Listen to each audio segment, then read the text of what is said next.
Hi viewers, in this video I want to show you how I replaced the starter in my 2007 Volvo S40. The starter is located in front of the engine under the air filter housing inlet. To avoid any electrical problem while working, I disconnected and isolated the negative battery terminal. Then I unplugged the 4 branches of the vacuum hose assembly. The quick connect plug on the vacuum pump, the rubber hose with the clamp near the mass airflow sensor, the quick connect on the firewall, and the quick connect on the intake manifold. I kept the red retainer in place with the wrench and I pulled out the hose. This is the assembly once removed. After, I disconnected the air inlet flexible hose. The primary inlet assembly was also removed. When the fasteners were removed, the middle section was rotated and unlocked. The 2 parts were put aside. To ease the work that had to be done later on, I decided to remove the air filter and the lower air intake. First, I pulled out the air filter. Then I had enough space to insert a flathead screwdriver and disengage one of the locking abutments of the lower air intake.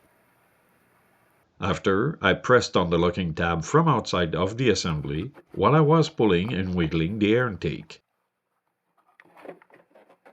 Next, I removed the ECM cover to access the 2 electrical wiring connectors. To disconnect this type of connector, the red lever has to be unlocked and carefully pulled to release it.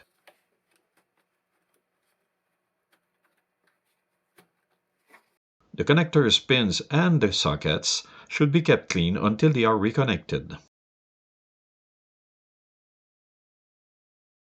Soon after, I disconnected the throttle body harness connector. Sometimes, a connector like this can be difficult to unplug, even if the locking tab is disengaged. The mass airflow sensor connector was also disconnected.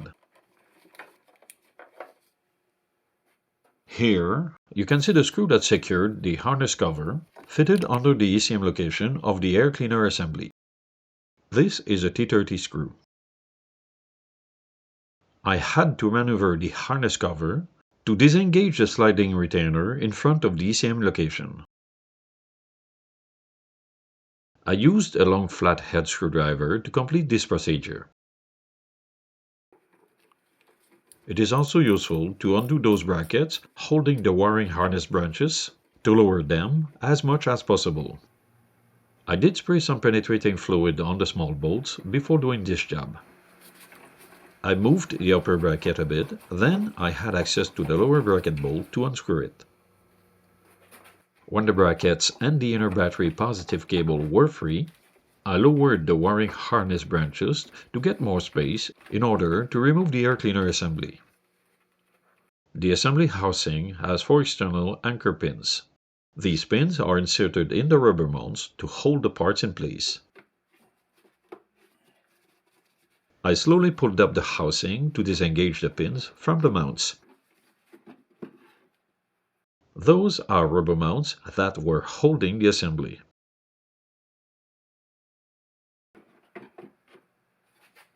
Here you can see that these wires are very close to the base of the housing. While I moved the assembly towards the vehicle left-hand side, I lifted the ECM side over the wiring harnesses. When the assembly was halfway out, this anchor pin was rubbing under this rubber mount holder. The housing was also rubbing against the cooling fan assembly and the intake manifold. I used the space under the rubber mount to maneuver the anchor pin on the other side. I lifted and tilted the ECM side, then I pulled the assembly out without breaking any component. It was difficult to evaluate the space restrictions around the housing, so it was useful to film the procedure to double-check the specific details. 2 weeks earlier, I had to fix the braided copper wire to start and move my vehicle. Then, I had time to wait for a new brush holder kit to be delivered. This is the harness cover that was located under the air cleaner assembly. First, I undid the 13mm nut from the starter motor, then the 10mm nut. The lower mount assembly is kept in place with the starter bolts, and it is also used to hold some brackets. I unfastened the hose bracket to be able to raise the hose assembly in order to fit the ratchet extension. I placed a large socket under a section of the hose assembly to have enough space while I was working. This is how the ratchet extension was inserted to undo the nut from the upper mount bolt. The second nut can be undone or fitted from between the cooling fan assembly and the engine, but I preferred to undo it from underneath the vehicle. When the two nuts were removed, I moved the rubber mount assembly aside. These are the two 13mm starter mount bolts. When the rubber mount assembly was unfastened, the wires were slack enough to disconnect the eyelets from the starter motor. To remove the starter, I undid the lower starter bolt first, then the upper one. Sometimes the starter can be difficult to remove because the guide pin can be very tight.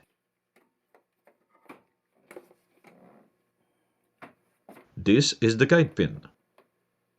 For most people, it is better to buy a new or a remanufactured starter.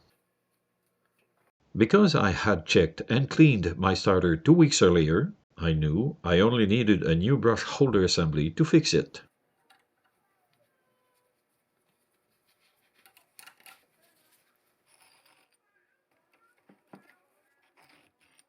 I removed the old brush holder and I reinstalled the new one.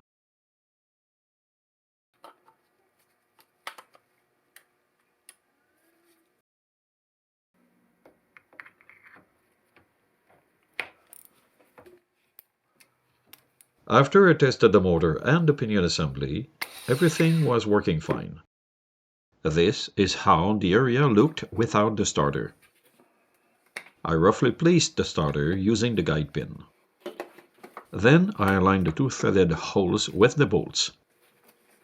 I loosely fastened the bolts by hand and I tightened them with a wrench. Not long after, I reconnected the eyelet connectors on the starter terminals.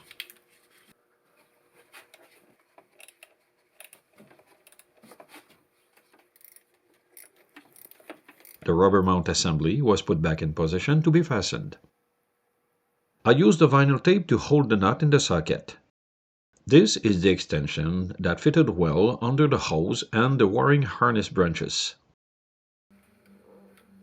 The extension must be inserted in front of this harness branch to easily reach the stud of the starter bolt. When the nut was tightened, I removed the big socket. I fitted the second nut from underneath the engine. Then I tightened it with a wrench. Next, the hose bracket was refitted. I also replaced the cable tie. The harness cover was checked to make sure there was enough space to adjust it later. To avoid getting some debris in the CM connectors, during the air cleaner's assembly installation, I covered them.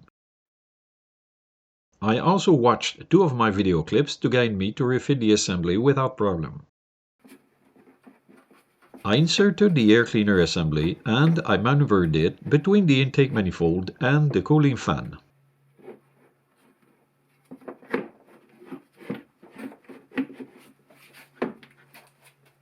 This rubber mount holder under the intake manifold was the main obstacle. I maneuvered the guide pin under the rubber mount holder.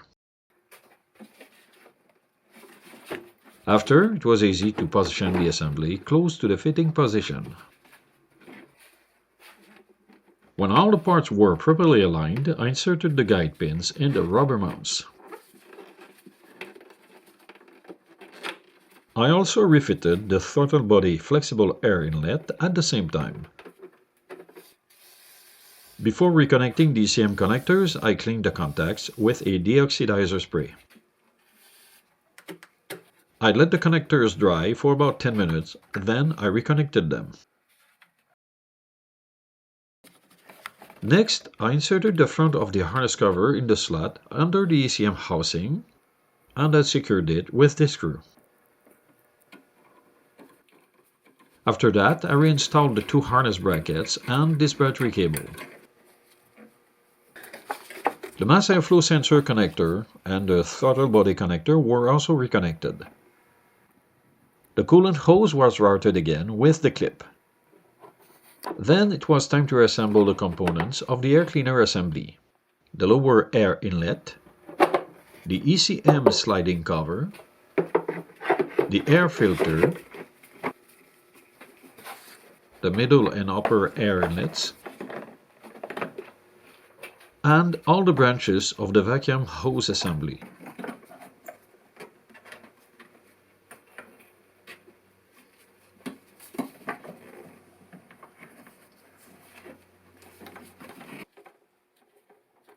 After the overall inspection, I reconnected the battery negative terminal and I started the engine.